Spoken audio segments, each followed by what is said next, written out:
Boa tarde e, dando seguimento à nossa programação, terá agora lugar o painel que fecha o ciclo de debates e que abordará o tema Desafios do livro e da leitura no espaço da CPLP. O painel será moderado pelo Dr. Galeno de Amorim, do Observatório do Livro e da Leitura do Brasil, a quem convidamos a tomar o seu lugar no palco. Convidamos também a tomarem os seus lugares no palco para intervirem na qualidade de oradores os escritores Daniel Spínola, Emílio Lima, Goretti Pina e António Carlos Cortês.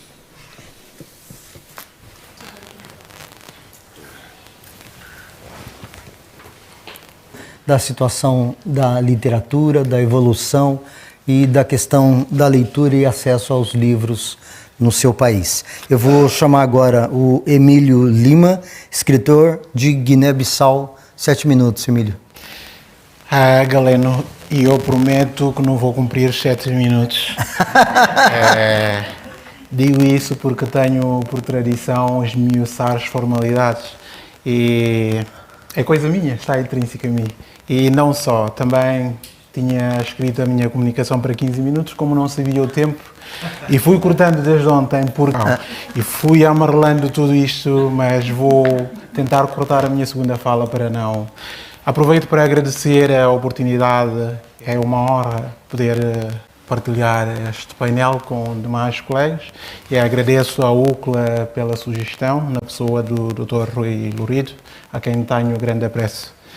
A CPLP está cada vez mais a chegar aonde, quanto menino que era na altura da sua criação, almejar que a CPLP fosse uma instituição mais próxima da comunidade, menos formal possível.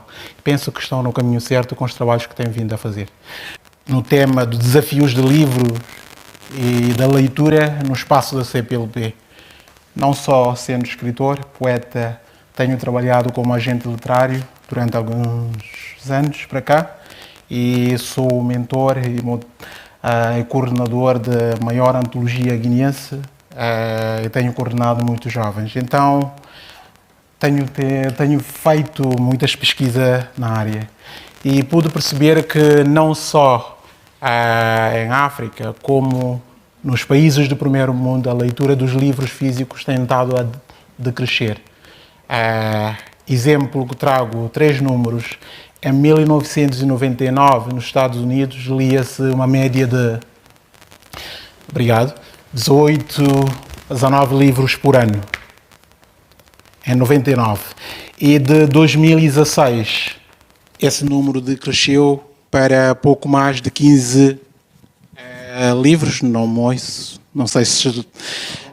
pouco mais de 15 livros, e em 2021 ainda a queda continua acentuada para pouco mais de 12 livros. Isso falando do primeiro mundo. E, entretanto, para falarmos deste tópico, para mim é importante que conhecermos alguns indicadores tais como quais as políticas de acesso ao livro nos nossos países. Quais são os critérios da inclusão dos autores no Plano Nacional de Ensino, como o meu país não tem?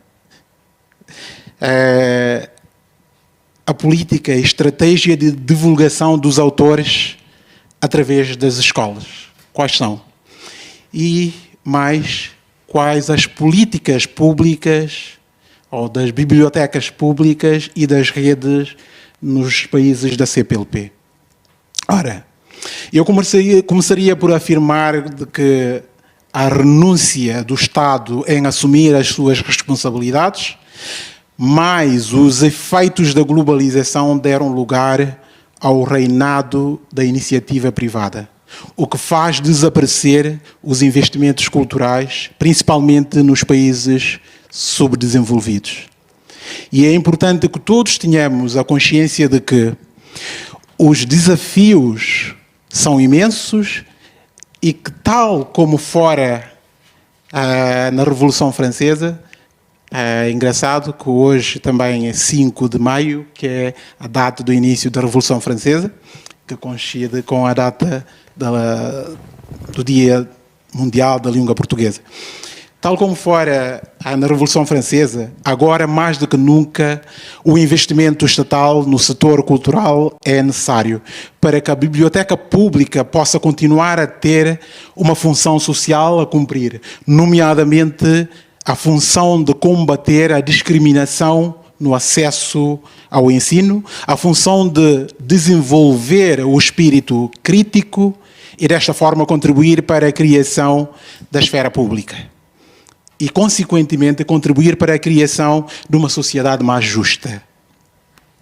Eu li uns documentos estratégicos para a conjugação do esforço entre os Estados-membros da CPLP, elaborado em 2018, perdão. Eu refiro-me à Agenda Digital da CPLP, cuja missão é a persecução de uma estratégia comum para a transformação digital dos Estados-membros da CPLP, de forma a fazer face aos desafios da globalização, promovendo o desenvolvimento sustentável e reforçando a cooperação entre os Estados-membros em alinhamento com os objetivos da Agenda 2030. Pontos de convergência, resumindo este documento de 23 páginas. A língua comum, a similaridade cultural, também a similaridade do quadro jurídico-legal, que podem ser elementos facilitadores. Mas também tem pontos de divergência, ou seja, desvantagens, que são estágios diferentes relativamente ao investimento nas tecnologias de informação e comunicação, instabilidade política em alguns estados da comunidade e ainda a inexistência do mercado comum. Entretanto, seria utópico falarmos dos desafios do livro e da leitura no espaço da CPLP sem que tenhamos a percepção atual da indústria editorial. E é nesta perspectiva que eu gostaria de dar a minha contribuição neste painel. Importa sublinhar que os desafios da globalização referido na missão da Agenda Digital da CPLP também assolam e de que maneira o mercado editorial e, consequentemente, ao comércio e distribuição do livro. Sim, os efeitos da globalização, que não é nada mais e nada menos que a concentração de capital e do conhecimento, e também a centralização de decisões. Portanto, essa lógica chegou e alterou as regras do jogo no setor, impôs o agrupamento de milhares de editoras no mundo.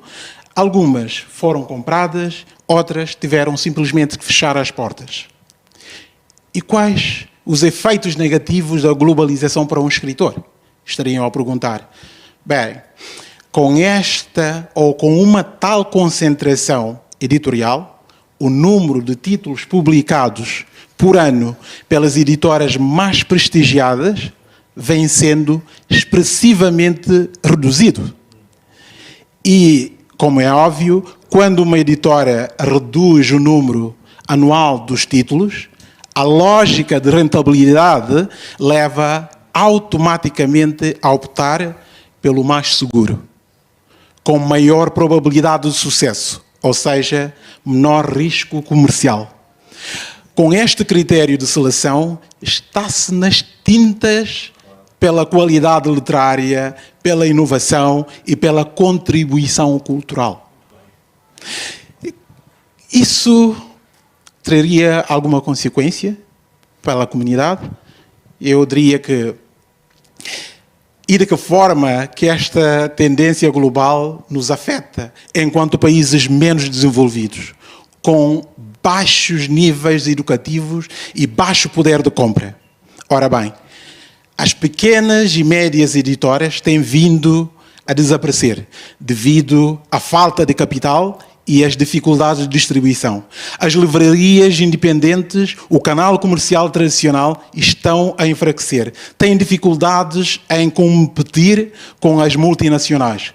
Logo, não conseguem sobreviver porque as vendas não aumentam. Das duas umas.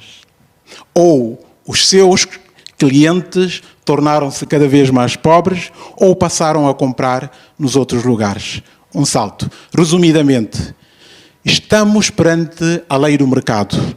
É o mercado quem indica, é o mercado quem dá orientação, é o mercado a quem impõe. As editoras que há mais de 2 décadas publicavam para indicar as tendências e contribuir culturalmente quase já não existem. Agora o lema é: por que correr riscos com livros de sucesso duvidoso quando se pode publicar livros de sucesso garantido? Esta verdade indiscutível do ponto de vista do investidor é uma completa aberração do ponto de vista cultural. Se é verdade que uma editora deve ser rentável para sobreviver, também não é mentira afirmar que o negócio do livro já teria terminado se a política editorial das décadas anteriores tivesse seguido essa mesma lógica editorial.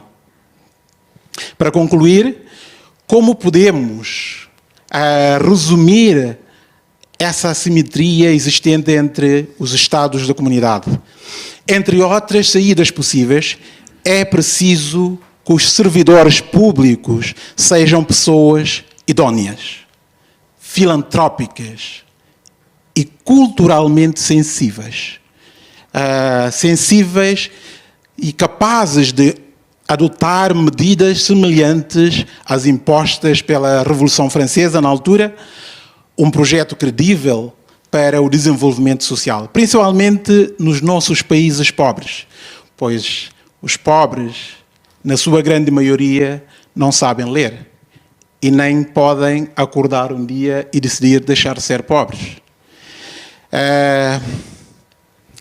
Para terminar, eu gostaria de parafrasear o cientista político e economista Francis Fukuyama, que diz que a vida económica é impregnada pela cultura e, segundo Fukuyama, o crescimento económico depende de vínculos naturais da confiança social. Trata-se de um acordo tácito, não expresso por palavras ditas nem escritas.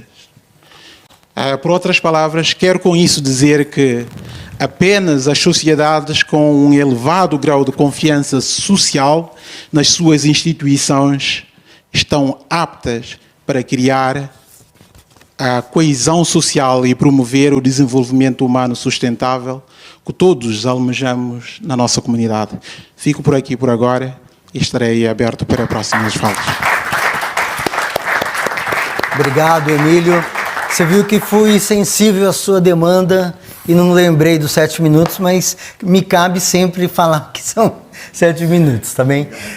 Mas muito bom. O Emílio trouxe não só o contexto, mas aprofundou na análise sobre a questão do mercado editorial e trazendo à tona uma questão importante.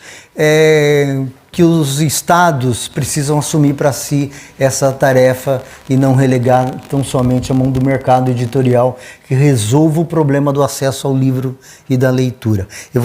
Bem, eu vou ser muito breve.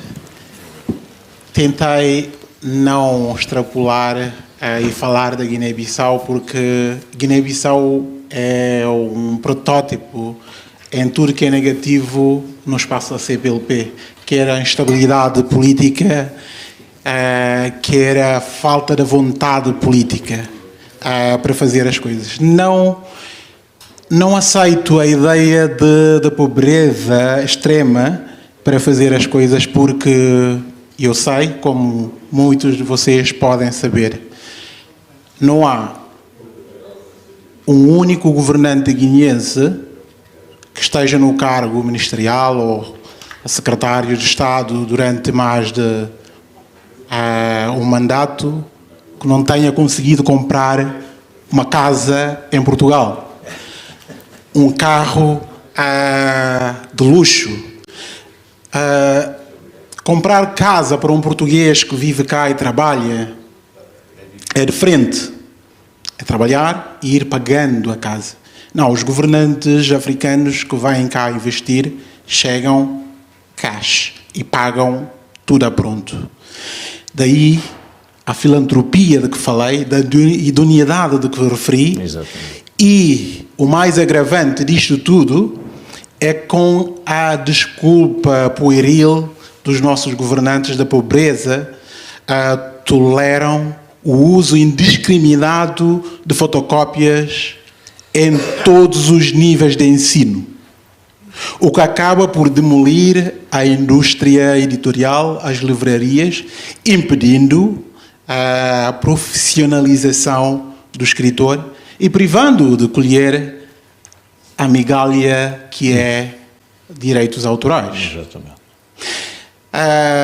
A Guiné-Bissau é o único país no mundo, se não no nosso espaço da CPLP, onde os estudantes entram no ensino até terminar, se não for pela iniciativa de um professor, nenhum autor guineense, seja ele o Tony Checa, seja ele o Emílio, seja ele o Adulai Silá, é lido na escola, porque não há um plano no Ministério. É um professor que faz uma iniciativa. Fui recomendado pela reitoria da Universidade Amílcar Cabral, quando a professora Odete Semedo leu o meu primeiro romance, contactaram-me e pediram-me a autorização e os livros para que seja introduzido numa disciplina de literatura na Universidade Amílcar Cabral. Mas o João deve recordar, ontem o Yacuba Jaló, do Instituto Nacional de Estudos e Pesquisa da Guiné-Bissau, esteve a referir no painel de ontem de que no dia anterior tinham tido um incêndio no Instituto Nacional que queimou salas de informática. Mas essa situação não é recente. Nós tivemos uma guerra civil em 98 que dizimou completamente o acervo do Instituto Nacional, porque os militares senegaleses que estiveram na Guiné, apesar dos hotéis, dos espaços que haviam, o melhor lugar para os acantonarem foram mesmo no Instituto. Então tiravam os livros da prateleira para incendiar, fazer fogueiras. Queimaram mesmo muito. Eu estive na Guiné a trabalhar na rádio, pude cobrir, saí da Guiné depois da guerra. É uma guerra fratricida que assolou a Guiné-Bissau. Outro apontamento que eu gostaria de trazer aqui também, a Gorete estava a falar das tecnologias. Eu vivo na Escócia já há 9 anos. Vim para Portugal, estudei na Escola Secundária Sacavém, antes de ir para a faculdade. Fiz cá, em Portugal, o curso técnico de comunicação. Depois fui licenciado em Ciências da Comunicação e da Cultura. E na Escócia estudei a Administração e Tecnologias de Informação. Trabalho numa escola secundária, uma escola em Edimburgo, com mais de 1.500 estudantes. Uma escola de ponta, com todas as tecnologias e equipamentos que possam imaginar. E durante a pandemia, o Council de Edimburgo decidiu investir mais de 19 milhões de libras para que a escola ou o funcionamento do ensino não parasse. Criar alternativas. As crianças agora em Edimburgo, este é o meu equipamento de trabalho, é um portátil da escola. Todos os alunos, desde a escola primária, quarta classe, até o último ano do liceu, têm tudo que possam imaginar. E todas as salas de aulas, os alunos só vão à escola. O problema é fazer com que os alunos estejam na escola. O Estado prevê tudo, desde lápis, livros, não há uma única fotocópia naquela escola. É impressionante a vontade política que eu estava a referir. Claro. Quando haja essa vontade política, milagres acontecem. Porque os políticos compreendem, quer dizer, que isto é relativamente simples. Se não se aposta fortemente na educação e numa educação com cultura, Não numa educação de fantochada em que toda a gente... É porque há aqui uma questão que tu falas dos computadores e dizes bem, mas em Portugal nós atirámos um pau ao ar e caiu-nos um telemóvel. Nós não temos a familiaridade com o livro. Antes de chegarmos, e é isto que os nossos ministros da Educação sucessivos não entendem, é que antes de pormos as crianças no digital, fazer como na Escócia, em que eles têm todos o seu tablet, a verdade é que, corrijo-me se eu estiver enganado, os alunos escoceses, com certeza que antes de estarem no digital, já dominam de facto o funcionamento da caneta e do lápis, sabem de facto escrever, e não como cá, em que nós estamos a pôr crianças com 7 anos a fazer exames nacionais digitais, com o agravante de não lerem nada. Portanto, Emílio, eu fico contente que tu me digas isso. Agora, em Portugal nada mudará se nós continuarmos a ser, como somos sempre, altamente provincianos. O português tem um problema mental por resolver, que é o fetichismo tecnológico. Nós desprezamos o livro, detestamos a literatura, nós vemos isto nas universidades e nas escolas, por pessoas que são cultas, normalmente são olhadas de lado em Portugal. Normalmente, a última palavra dos Lusíadas não é por acaso que é inveja. É a estrofe 156 do canto 10º. Nós temos um problema mental que está diagnosticado. Antero de Quental escreveu na geração de 70 sobre isso. Nós exportámos muita coisa para o Brasil e para a África. Exportámos algo extraordinariamente negativo, que é este lado mesquinho, este lado provinciano de nos deixarmos fascinar com aquilo que é moderno. Então nós temos hoje em Portugal, de facto, quer dizer, a ideologia oca, eu tenho dito isto em artigos, no Público, no DN, em livros, é extraordinariamente grave, porque antes de nós chegarmos ao patamar de uma Escócia ou de uma Finlândia, que os nossos governantes gostam sempre de ter como referências, nós bastava olharmos para a Espanha, que é bem mais perto e é uma realidade mais parecida com a nossa. E depois, sim, daqui a 20 anos, fazer-se aquilo que a Irlanda fez, que foi reforma educativa, em que pôs o professor e o livro no centro da ação educativa. Nós não. Os alunos mandam nas escolas, mandam nos professores, os filhos mandam nos pais. Nós temos o culto da criança rei em Portugal e o que nós estamos a formar é verdadeiramente uma geração de tiranos, de miúdos que, infelizmente, sendo ignorantes, são proporcionalmente, pretenciosos. António, só para terminar, terrível isto. Só para terminar, estava... E sem consciência já agora, disso, e sem consciência disso. Trago um dado só para compararmos, e eu costumo dizer isso com a minha esposa. Estava a dizer, em relação à tecnologia, chegamos ao ponto, em casa temos 2 filhos. Tenho um Carlos, de 11 anos, acabado de fazer dia 25 de Abril. Tenho Emma, de 7 anos. De segunda a quinta-feira, não tem. We call it no technology day. De segunda a quinta-feira não tem tecnologia. Sexta-feira a escola acaba mais cedo e tem tecnologia até sábado, podem usar com certas horas. E acho que é extremamente fundamental que os pais consigam arranjar tempo para acompanhar os seus filhos pós-escolar. Porque se queremos uma sociedade mais justa, mais fraterna, com pessoas sãs, temos que preparar a nova geração, porque a nossa geração está, de que maneira, ameaçada. E o futuro, e as tecnologias, com tudo que se põe na internet, se não temos controle sobre os nossos, estamos tramados. E apetece-me um mandado de despejo do Álvaro Campos para terminar a minha fala. Fora tu, réus, esnobe e plebeu. E fora tu, imperialistas das sucatas, charlatãos da sinceridade. E tu, da juba socialista. E tu, qualquer outro. Ultimátum a todos eles e a todos que sejam como eles. Todos. Montes de tijolos com pretensões à casa. Inútil luxo. Megalomania triunfante. E tu, Brasil? Blague de Pedro Álvares Cabral, que nem te queria descobrir. Ultimátum a vós que confundis o humano com o popular. Que confundis tudo. Vós anarquistas de veras sinceros. Socialistas a evocar sua qualidade trabalhadora para quererem deixar de trabalhar.